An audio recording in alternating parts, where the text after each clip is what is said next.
The past lessons have gotten us to this point. We know that the electric utility market is in a state of flux, and with this comes some pretty significant challenges as well as opportunities. For the past 100 years, electric utilities have balanced safety, reliability, and affordability to provide service to their customers. The regulatory compact provides oversight, and in return, utilities are able to earn a return on the electric grid assets in which they invest. Some of the biggest changes include the influx of distributed energy resources, whose adoption is encouraged by tax credits, net metering, and other incentives. The incorporation and integration of massive amounts of data and more active involvement from customers and third parties, including potential competition to utilities, is also reshaping this market. At the same time, there is no room for error or slippage when it comes to providing electricity that is safe, reliable, and affordable. The electric grid continues to be a major backbone in ensuring these three things. Right now, even as you are watching this, regulators are trying to figure out how to compensate utilities in the future for the value of the grid in a changing world. We live in a wonderful time because there's so much technology and so many advancements being made, but at the same time, there are some that are affordable and effective that can be adopted early, and then there's others that the costs are high, but the technology keeps going on, and as greater production happens, the costs go down. So we live in a really exciting time, but technology is not free. And so it's a matter of which technologies to deploy, which ones are cost effective and safe and reliable. There's been a lot of discussion by regulators and utilities about how an industry that was founded on a centralized approach can accommodate or transform to include more decentralization. As you've seen, thinking about the complexities of how this industry works is really important in preserving the electricity we have become so dependent upon. There are a number of business models already in place right now.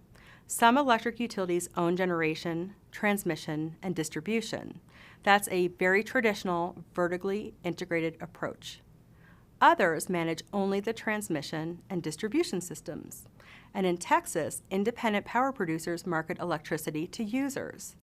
Many electric industry executives see value-added opportunities around distributed energy resources, but there is no clear path forward about a business model that makes the most sense. In the State of the Electric Utility Study, utility executives were asked which model they thought would be the best for the utility sector moving forward. 28% said they thought the vertically integrated utility model made the most sense. This means the utility, again, owns generation, transmission, and distribution and monitors reliability. In this model, there's a regional transmission organization, RTO, or independent system operator, ISO, of the transmission system. And that means there can be no preferential treatment given to the utility versus competitive generators. In fact, if you ever visit a utility that is vertically integrated, the transmission group is always kept physically separated from the other operations areas, as in behind locked doors. Now, 24% of the executives picked the model that was specified in the New York plan. This means, like the vertically integrated utility model, including transmission that I described, and the utilities act as a platform provider for the distributed resources over the distribution system. Now, the same proportion, 24%, picked an RTO ISO model, and that means a regulated utility owns the transmission and distribution, but unregulated companies provide generation. And then there's an RTO ISO that operates the transmission grid. Fewer, 13%, picked the retail electricity market model. This is the same as the RTO ISO model I described. And then there are unregulated companies that provide electricity retailing services.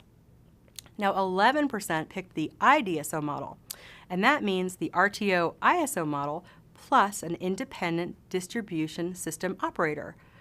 And they operate the distribution grid and monitor reliability. Now, in the same study, utility executives were asked about what they thought was the best way for utilities to manage lost load from both distributed energy resources or from customers buying it from a third party. 38% recommended that the industry change rate structures to better recover those fixed costs. In other words, to reflect the value of the assets that are used. That's no small feat because you know how capital intensive this business is. Some of the things they specifically gravitated towards were rates that varied in accordance with the time of use, meaning charging more during peak hours. Some also thought increasing the fixed charge would be the best approach. 27% said they thought it would make sense for utilities to offer customers renewable energy services, for example, community solar and green pricing programs. Coming in close behind, 26% said utilities should petition regulators to change the traditional utility revenue model altogether. Electric utilities worry whether the ambitious approaches will be able to truly balance distributed energy choice with affordability, safety, and reliability. Crystal ball, what's the future of the utility in the next, some people say 10 years. I think that's a shorter frame. As fast as technology is moving today, could be 3 to 5 years. What does it look like? And at least for me, I'm already starting to see it with some of the projects that we're doing and the small solar on the rooftops of a lot of our members. The grid used to be a one-way grid. Power would come from the power plants from out in the middle of nowhere, come into our substation, and then flow down to the customer. And now we have little generators all over our service territory. So number one, our grid's got to be able to accommodate two-way flow of electrons, which it didn't need to before. The other thing is we need to probably implement more of a storage. When we're making lots of solar energy at noon, what we need to do is be able to store that energy, shift it 6 hours so that when everybody comes home and they're watching television and cooking dinners, I can take that energy that was made at noon and deliver it to our consumers at 6. It really is the key for renewables to turning it into gold, is my opinion. That movement of energy from one time period to another. I think the utility of the future is going to have that. Basically, we're just a grid, and I see us as being kind of the middleman with a bunch of people using energy on our grid and a bunch of people producing energy on our grid, and we're the ones that are linking everybody up with everybody else. And that's a more sophisticated grid than what we have today. And, you know, we talk about infrastructure in this country. This is one of the infrastructures that I think really needs to be focused on. It's also going to be a benefit to the solar industry, because until I get this more sophisticated grid, I will have limits as to the amount of solar that I can bring onto the system at any particular location. So I would encourage that the solar industry actually helps the utility industry lobby government to support the infrastructure of the grid, improving it, because at the end of the day, our improved grid means more solar can be deployed, which is helpful for the solar industry at the end. I think what we see in our society a lot are folks that are unhappy with the pace of change, and folks want change overnight. Typically, though, decisions that happen overnight are rarely good. And you know, when you look at the net outcome of where we're at in the utility space, we have the cleanest, most reliable, most economical and affordable and agile products and services in the electric utility space in the world. I think we're getting it right for the most part, and we can continue to have some vigorous debate on the margins about what ought to change and where we need to head in the future. But when you look at the end results, I mean, we're sitting here in a well-lit space right now. You know, students watching this, whether they're watching it at home or watching it in a classroom, they're watching it with dependable power, making it all happen at relatively affordable rates, depending on where they're sitting, and that's a good thing. To meet the utility of the future question, one of the things Xcel Energy has done here in the Colorado jurisdiction is we're broadly talking about what we're calling the Our Energy Future Initiative. And we have 3 components of the Our Energy Future Initiative. When we sat back and we looked at what do we think our utilities should be and what service should we be providing to our customers 5 years from now, 10 years from now, we came back and said there are 3 things we really need to focus on. The first thing we need to focus on is customer choice. Being able to give our customers a little bit more control and a little more choice about what they're looking, how they're looking to consume their energy. Giving them more information about it so they know how they're driving the cost of that same energy.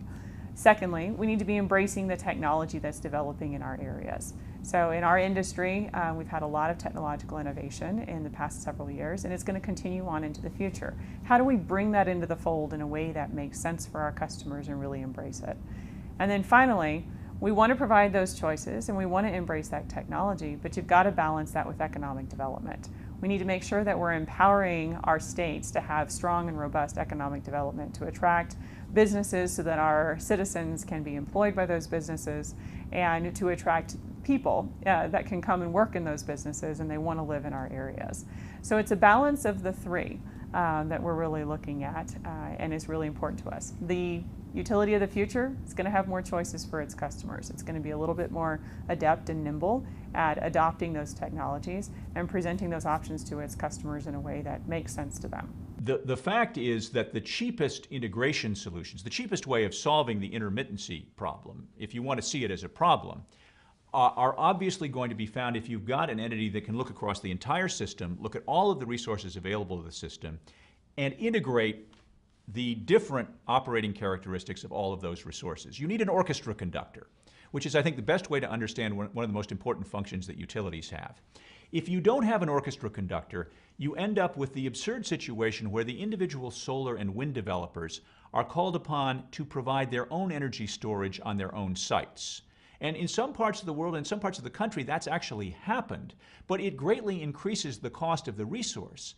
And what on earth would be the reason for thinking that the on-site solution would be less costly than the whole cluster of solutions that are available to an orchestra conductor that can look out over a much bigger system? So the future of renewable energy, as they say, is very bright, and we are really looking forward to a continued deployment. It has been, if you look at the recent history, we've doubled the capacity of deployment every year and the investment as well. So that, I believe, will continue. And the technologies will continue to get cheaper and more efficient and more optimal. But I think one of the really interesting things about renewables as they become a greater and greater part of the energy mix is that we're really going to start seeing more decentralization and what some people have called the democratization of energy. So just as the internet has brought changes to the music industry and the transportation industry, it's bringing changes to the energy industry. And we're going to see more distributed energy, people with solar panels on their homes, small wind turbines, utilities building utility scale power plants in different areas and communities depending on the resources. We'll see geothermal, we'll see small hydro that takes energy from pipes and conduits in different ways from decentralized energy. And we're going to see more and more of this become more of a community industry-based mix. And people will really be able to understand how their energy is generated.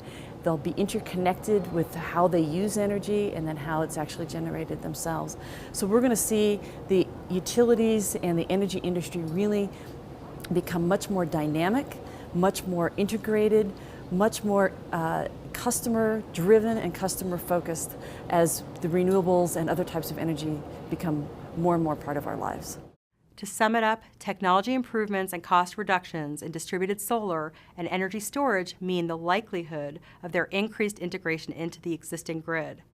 Electric utilities are looking at these and developing products and programs to benefit customers. At the same time, they know the importance of regulation to handle these changes in a way that protects reliability and affordability. The fact remains, we as customers demand all of this.